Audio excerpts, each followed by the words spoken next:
well, here we are down at the van station, taking a trike again to San Pablo this time, and our nice trike driver's dropped us off and he's brought his whole family along with a very cute daughter. So we'll get on the trike, on the van now. Okay, so we've arrived in San Pablo. Let's go and have a look at the festival. This lady with Tesha is a lovely lady we met on the van. So we're on our way to the San Pablo Baka Festival. Now Baka means cow, so the festival is actually celebrating the cow. So I have no idea what this festival is going to be like. I'm told it's the Miss San Pablo contest today, so definitely can't afford to miss that if that is the case. Like everything, as we go into the entrance, we have vendors everywhere. So any opportunity to make a sale, you're going to find vendors. Okay, now here comes the music, and like everything in the Philippines, the music is going to be incredibly loud. So we'll try and keep away from the music as much as possible. Okay, so crowds, not too much happening at this stage. You can buy small fries for 25 pesos, so that's not much more than 50 cents. You won't get it for that price in Australia. Some very pretty looking girls here already, so I'm looking forward to the Miss San Pablo contest. I really am. Yeah, so where's Tesha? There's Tesha over there. Hello, Tesha. Okay, let's go and have a look, okay? Okay, you're on. Tesha and David, welcome to the Baka Festival. Welcome to Baka Festival. Thank you, ladies. Nice to meet you. What's your names? Angelina. Geneva. So while we're waiting for something to happen at the festival, we've wandered down the road just a little bit. Where's the old San Pablo Church? One of the oldest churches in the Philippines, which is still run as a church. The actual real church now is actually a building with inside the original facade, but it is a beautiful church. So we'll wander around and we'll have a bit of a look at it. Okay, I'm guessing this is the Ten Commandments, but it's not in Tagalog. What language is it, Tesha? Ibanag, our local dialect. So it's in Banag, the local dialect. Okay. Oh, yes. Beautiful facade on this building. Yes. So I need to find out now how old this building is. I'll see if I can find somebody who can tell me. 15. Oh, 1500s. Yes. Okay. Well, there's actually a service going on in the church now, so let's go and have a wander and see what it's like. So, as this is San Pablo and Kalamagi is just down the road, as well as Cabagan, no matter where you go, you're going to meet relatives. But, you know, it's nice to see that the young kids have been brought to church on a Sunday. You just don't get much of that in Australia, that's for sure. So as you can see, there's the original church, and within the church we have a new church which is being constructed. We'll put our heads through the door just for a minute, see what's happening. I'm told there's a christening going on, but we'll try not to be too intrusive. So we're now inside the church. I'm told it's a christening, so I guess as it's a christening, it's more just a family gathering.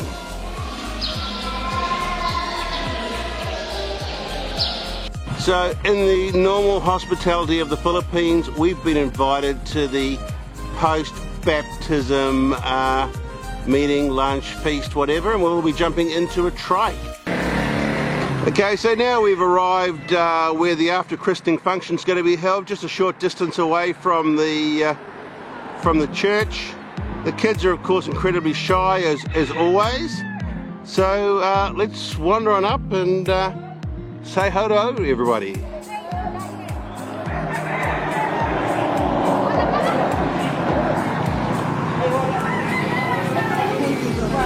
No one's talking. We're right on the main road, so you're probably hearing the motorcycles in the background. So here we are, all having lunch.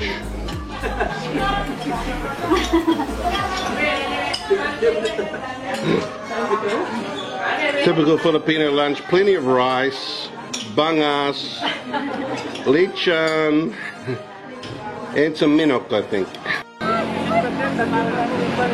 Okay, so we've now had lunch and we're just waiting for a trike to go back to San Pablo to see if anything is happening at the fiesta. There wasn't much when we were down there before. I think tomorrow's going to be the big day.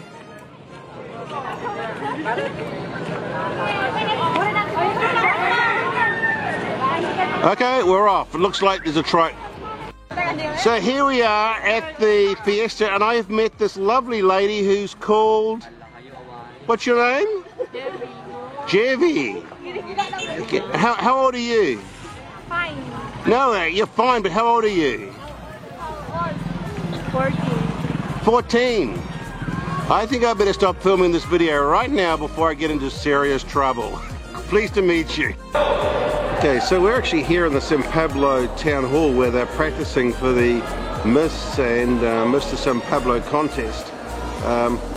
The issue is, which we're trying to make a decision, is do we come back tonight where it's being held? We thought it was daytime.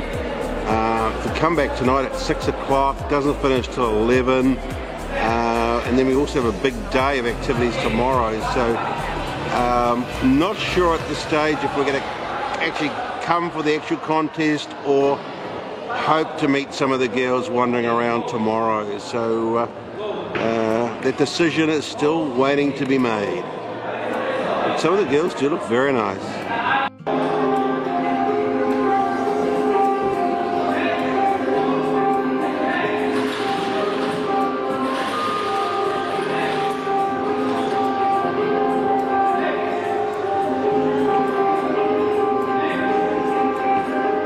Tempting to come back tonight, but it will be a very, very long day today and tomorrow if we come back. I just don't know what the decisions need to be. Now this is interesting. If you've ever wondered where your donated second-hand clothes end up, it's probably at places like here in the Philippines, where here are bundles of clothes and they're being supplied for the second-hand store, selling for about 50 peso each, or a bit over $1 for an item of clothing. So fair bet some of this came from Australia.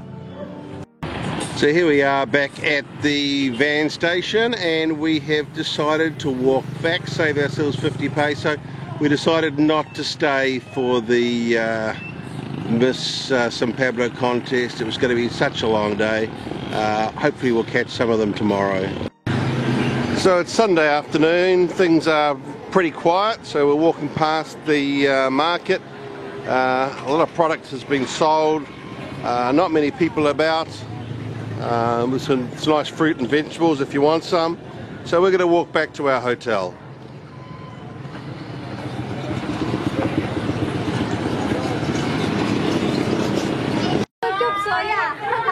So as we've been walking back, we passed the Surrey store with these lovely ladies who give us a nice wave.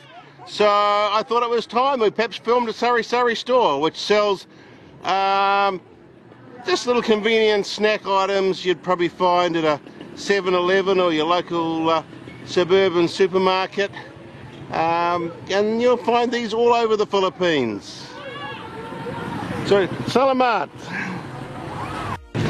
So we're now into the main street of Tuguegarao City. Just as busy on a Sunday as it is any other day of the week.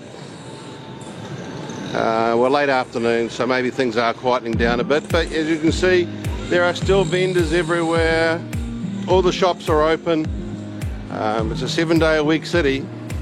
Now we have to navigate around the footpath because the shops put all their stock on the footpath. Don't worry about the poor pedestrians. And we are getting close to our hotel now.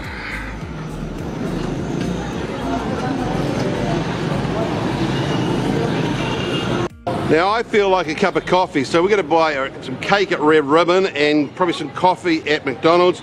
And here's some of our friendly trike drivers. So, business been good today? Yeah. Okay. I always wonder why there's so many trikes in Tuguegarao. Yes, sir. There's 30,000. You're kidding me. 30,000 sounds like a very high number, but there are certainly a lot. But I believe they're going to make you change to 4-stroke engines, right? To stop the pollution, because with so many trucks, there is so much pollution in the air. Like this, sir, like this. There's smoke. Yeah. Smoking engine. Yeah. And aren't you also, you can't go out on your truck every day of the week? Is that right? Only some days? Some days. Yeah, because there's so many trikes that they're rationing the days you can go out on the trike. Yeah. Oversupply. So much.